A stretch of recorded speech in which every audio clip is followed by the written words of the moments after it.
Good morning and welcome back to White Mountains Today, here at White Mountains TV 16. Joining us in the studio, Jay Philbrick is here. And how are you today, Jay? Very good. Thanks for having us in. Oh, we're so glad that you could be here today. And of course, we're going to talk about photography and kind of the explosion of your photos on the web. Yeah, well, thanks. We've been doing this for 12 years. We're portrait and wedding photographers in the Valley. I'm just half the team, actually. My wife's not here because we had a wedding last night and it was pretty late and kind of a little bit ragged today.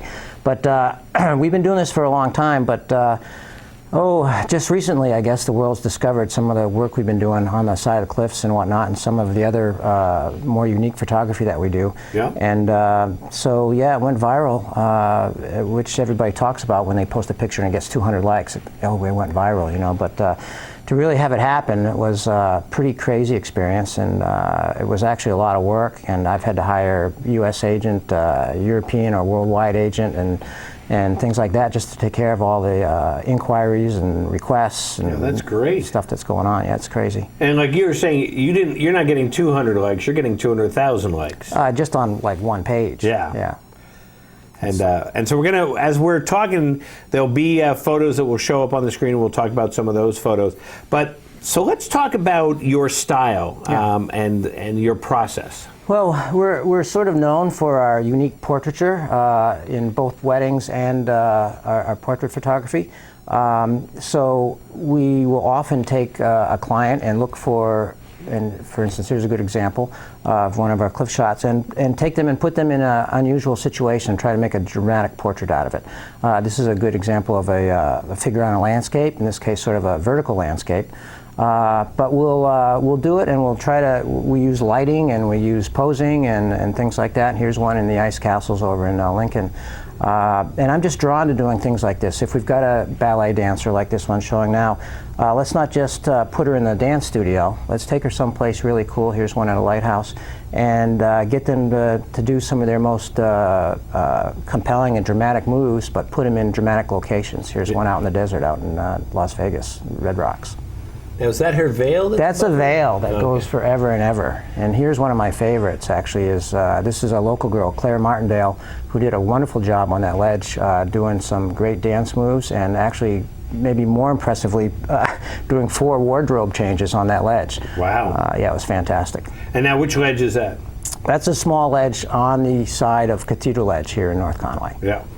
And the thing about these is we're looking at these photos. Oh, so there's Mark. Yeah, there's Mark Chauvin, our guide that we hired for all these. Yeah, he goes up and down, bringing all the wardrobe changes and changing the anchors and rearranging everything, because everybody's always tied in. I should emphasize that right now. And you probably don't want to try this at home. Don't try this at home, okay?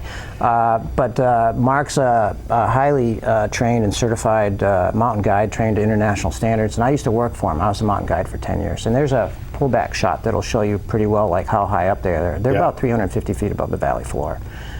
And then how did you take that photo? Well, the ledge at this point is sort of L-shaped. Oh, okay. And so I think my wife may have taken that. She's on top of the ledge over here while they're on this part of the ledge, and I'm oftentimes hanging off the ledge to get some shots. Yeah.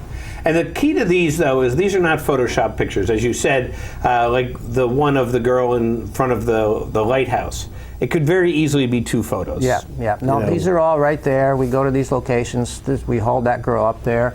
This one here, again, is Claire. We lowered her down to that ledge. There's no Photoshop. You can actually see her tie in there if you look closely. But from my angle, where I'm getting the shot that I was looking for, her tie-in, her anchor, everything is hidden by her body. So they're always tied in, but you can't see any of that, which is what we try to do. Yeah. That's awesome. And so these are the pictures that you said, these are the ones that have gone viral. Yeah, lots of these, and it's generated quite a bit of interest in some of our work. People have started by looking at these, but then they've looked at some of our wedding photos and some of our other portraits, and a lot of them are, people feel they stand out, and we're getting a lot of requests for doing these sorts of things now. Yeah.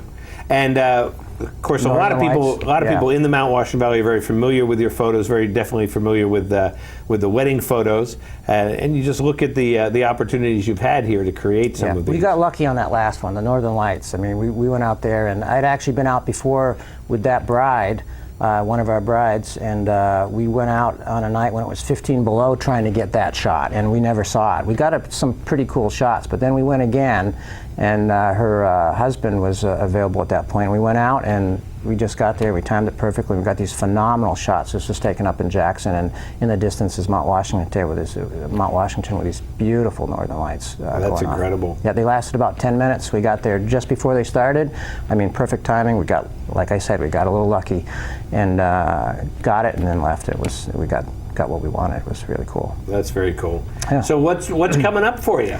Well, we've got several TV networks that are looking at possible sessions with us. Like they want to film a segment of us doing something like this. One's a German TV network, which blows me away. My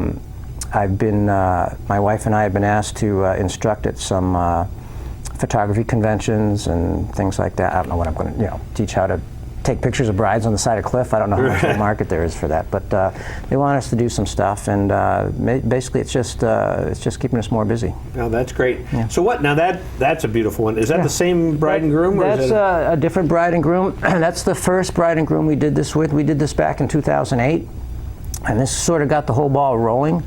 I'd been looking to get a couple on this ledge for quite some time because of my background as a mountain guide, and this couple just happened to mention in passing that they had a home up here that they came up to every now and then to go rock climbing. I said, oh, here we go. Here's the perfect test couple.